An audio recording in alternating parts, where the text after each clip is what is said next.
Selamat datang di presentasi Praktikum MS 3200 Fenomena Dasar Mesin Praktikum Meda 3.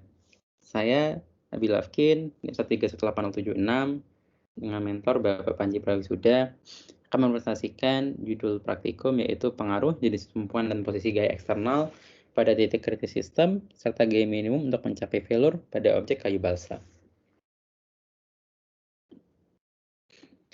Adapun bahasan terkait praktikum pada hari ini ialah berkaitan dengan tujuan, metodologi, hasil praktikum, diskusi fenomena yang terjadi, serta diakhiri dengan diskusi. Pertama-tama tujuan praktikum, di mana tujuan pertama itu kita ingin memperoleh hubungan antara posisi gaya eksternal terhadap titik kritis sistem dan gaya minimum agar material uji ini mencapai gagal ataupun failure, dan dilengkapi pula dengan perhitungan secara teoretis. Samping itu yang kedua yaitu mengetahui pengaruh dari jenis tumpuan pada sistem, di mana akan digunakan jadi cantilever dan angsel terhadap tinjauan titik kritis sistem serta gaya minimum dibutuhkan untuk mencapai failure pada material ini, dan dilengkapi pula dengan perhitungan secara teoretis. Berikutnya berkaitan dengan metodologi praktikum. Yang pertama yaitu variabel yang bekerja. Adanya variabel bebas berkaitan dengan jenis tumpuan yang digunakan, yaitu jenis tumpuan pin ataupun angsel, dan jenis tumpuan fix berupa cantilever, serta penggunaan jumlah dan lokasi dari gaya eksternal.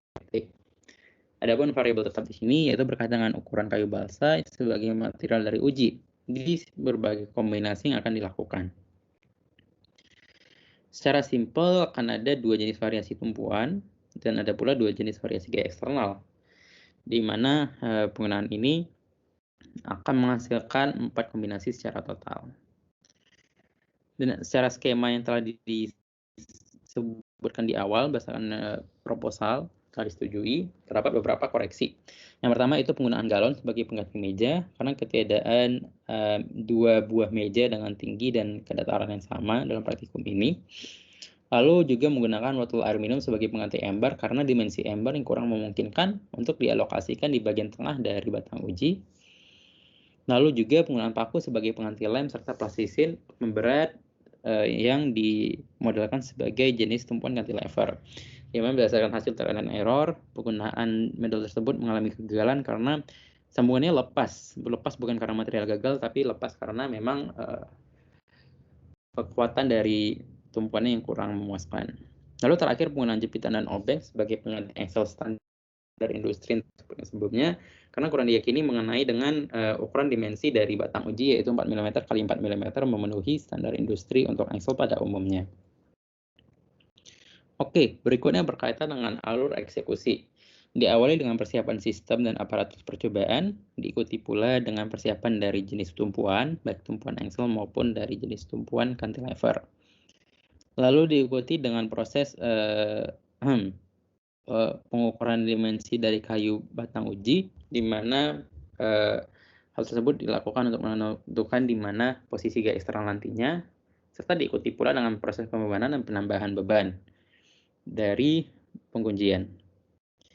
Nah, yang dimana pada hasilnya nanti akan menyebabkan material mengalami patah ataupun gagal, dan di sini akan dilakukan analisis terkait posisi dari kegagalan tersebut, apakah pada tumpuan, ataukah pada bagian tengah dari material uji, maupun dianalisis pula secara kualitatif bentukan atau fitur dari bentuk patahan yang terjadi.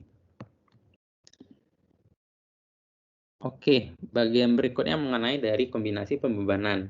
Seperti telah disebutkan sebelumnya, akan ada dua jenis angsel yang digunakan, akan ada dua jenis tumpuan digunakan, disertai pula dengan dua jenis gaya eksternal, yang mana akan menghasilkan total 4 jenis kombinasi dalam percobaan ini.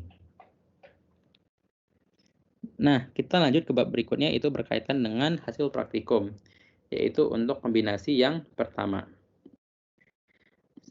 Seperti dapat kita lihat dari hasil pengujian, untuk penambahan pertama, kedua, ketiga, serta keempat, memang terjadi deformasi di bagian tengah dari batang uji, namun belum sampai mengalami failure ataupun gagal.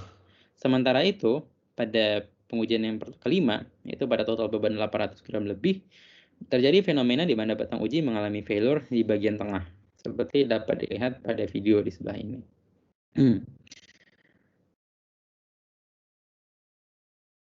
Nah, Bagian selanjutnya berkaitan dengan pembahasan diagram benda bebas serta diagram gaya internal. Seperti dapat kita lihat bahwa memang titik kritis sepertinya terlihat di bagian tengah dari hasil pengujian. Hal tersebut juga divalidasi oleh jenis permodelan elemen hingga untuk tegangan yang terjadi dan begitu pula untuk defleksi. Memang secara tegangan intensitas maksimum berada di bagian tengah dari pembebanan. Selanjutnya, berkaitan dengan lokasi dan bentuk patahan, dapat kita lihat bahwa analisis kualitatif menunjukkan lokasi patahan memang berada di bagian tengah dengan bentuk patahan yang memiliki fitur tidak teratur ataupun kasar. Berikutnya berkaitan dengan kombinasi yang kedua, di mana hasil pengujian menunjukkan bahwa penambahan pertama, penambahan kedua, ketiga, keempat, serta untuk penambahan kelima dengan total beban hingga mencapai 870 gram tidak terjadi failure. Meskipun terjadi deformasi pada batang uji di mana defleksi maksimum berada di bagian tengah. Namun saat penambahan yang ke-6, penambahan terakhir, batang uji mengalami failure di bagian tengah.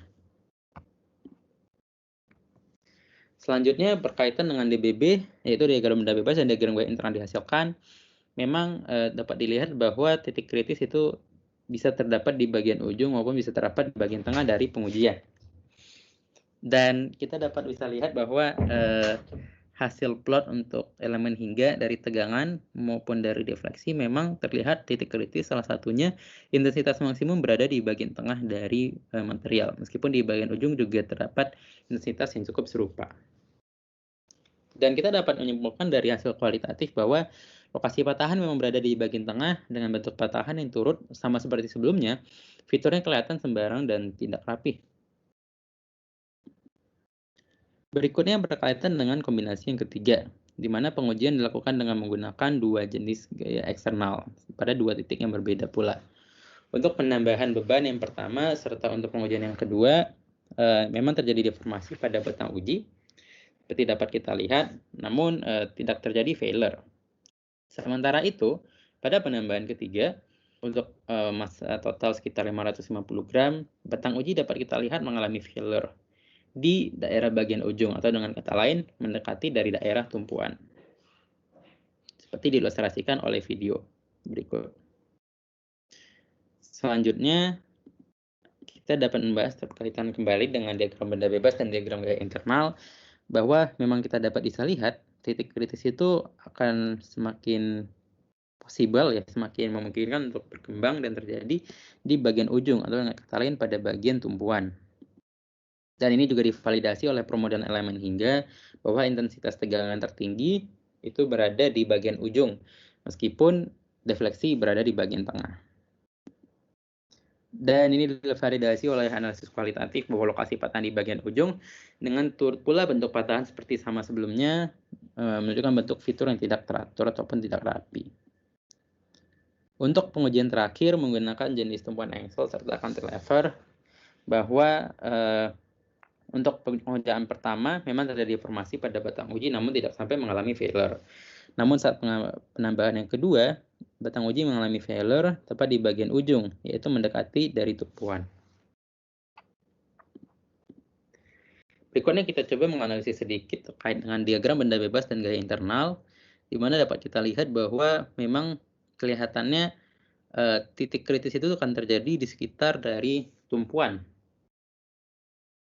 yang mana juga divalidasi dan kita dapat lihat dari permodelan elemen hingga konsentrasi atau intensitas tertinggi dari tegangan itu berada di bagian ujung, yaitu pada bagian dari tumpuan. Dan dapat kita lihat pula lokasi patahan di bagian ujung dengan bentuk patahan yang memang tidak teratur sama seperti sebelum-sebelumnya. Nah, bagian berikutnya yang berkaitan dengan deviasi nilai teoretis dari hasil pengujian. Bahwa untuk keseluruhan parameter, pertama-tama terkait gaya geser maksimum, deviasi yang terjadi itu mencapai 95% lebih. 95% lebih di bawah dari nilai yang maksimum seharusnya. Serta untuk momentum maksimum, dapat kita lihat bahwa deviasi berada pada kisaran 140 hingga 190%. Di mana nilai ini berbeda dengan gaya geser maksimum, deviasi berada di atas dari nilai yang seharusnya untuk mencapai batas kegagalan. Nah, bab berikutnya Oke, kita akan sedikit membahas terkait diskusi fenomena yang terjadi. Pertama, itu berkaitan dengan perbandingan nilai teoretis dan hasil uji pembebanan. Kita bisa lihat bahwa failure itu dapat terjadi karena pembebanan melampaui batas yang ditetapkan, baik dari gaya geser maksimum maupun dari momen lentur. Di mana pada kasus ini, kita dapat menyimpulkan bahwa memang momen lentur maksimum itu yang telah terlampaui lebih dahulu. Meskipun nilai gaya geser maksimum itu masih jauh di bawahnya, sekitar 10% dari batas maksimum.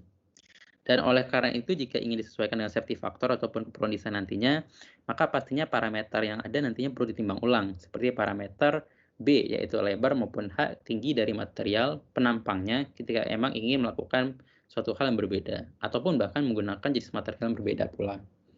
Selain itu, dikenal pula fenomena di mana material uji melampaui 40 hingga 80% dari maksimum teoretis, karena kita simpulkan dari situ bahwa material ini mungkin memiliki kemampuan di atas diekspektasikan. Penyebabnya bisa jadi karena kesalahan referensi yang didapat oleh penulis salah satunya. Meskipun faktor lain seperti ketidakseragaman yang dapat kita bisa lihat di bagian kanan, ketidakseragaman struktur dari kayu balsa ini. Fenomena berikutnya berkaitan dengan analisis lokasi dan bentuk patahan hasil uji, yaitu dari hasil pengujian permodelan yang telah kita lakukan secara teoretis, dapat kita lihat bahwa memang hasilnya dapat teruji validasinya memang benar, sesuai secara seragam keseluruhan. Dan analisis kualitatif berikutnya itu berkaitan dengan bentuk patahan, di mana kita melihat secara seragam pula bentuk patahan tidak teratur fiturnya, dan hal ini berdasarkan literatur menunjukkan bahwa ini validasi bahwa material ini bersifat ulet. Sementara kalau material kertas, patahannya cenderung akan bersifat rapi dan teratur. Berikutnya berkaitan dengan hubungan gaya eksternal terhadap titik kritis sistem, bahwa kita dapat simpulkan bahwa titik kritis tidak serta-merta akan selalu berada dekat dengan pembebanan dari gaya eksternal.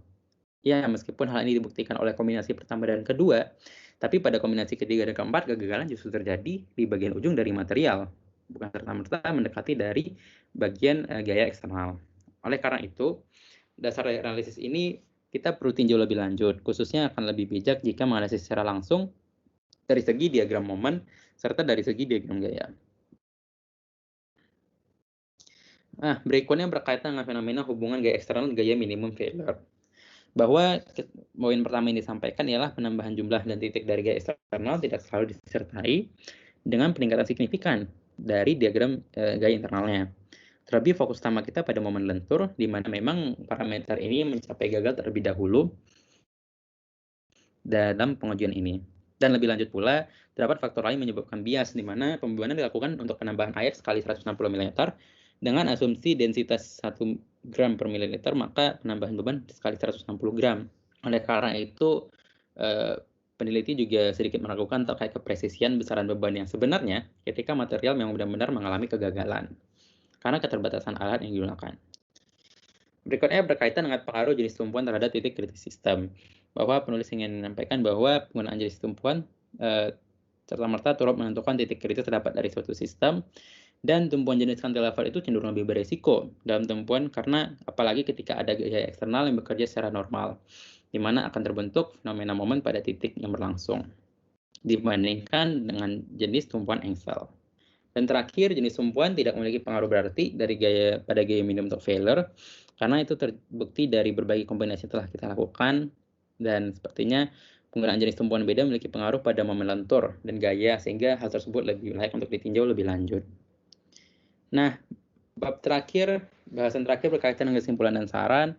Beberapa poin kesimpulan telah kita bahas mulai dari deviasi, lokasi patahan, jenis patahan, pengaruh gaya eksternal, dan juga bahasan mengenai titik kritis pada cantilever menjadi fokus kita lebih utama. Serta bagaimana jenis tumpuan tidak serta-merta sejauh ini dapat dikaitkan dengan failure. Dan yang saran, yaitu berkaitan dengan penggunaan kayu balsa sebagai material uji dapat dipertimbangkan kembali. Karena memang kita menimbang ketidakseragaman struktur kayu balsa, serta variasi informasi tersedia di berbagai literatur untuk sifat-sifat mekanik yang dimiliki, sehingga dapat mempengaruhi error dari hasil perhitungan. Yang kedua itu berkaitan dengan penggunaan gelas ukur untuk penambahan beban sekali 160 mili, di mana peneliti meyakini bahwa ini adalah rentang yang terlalu besar. Oleh karena itu lebih baik jika penambahan dilakukan pada rentang lebih kecil, agar error dihasilkan pun turut lebih kecil. Sekian presentasi dari saya, mohon maaf atas segala kesalahan. Terima kasih atas perhatiannya, semoga ilmu ini dapat bermanfaat.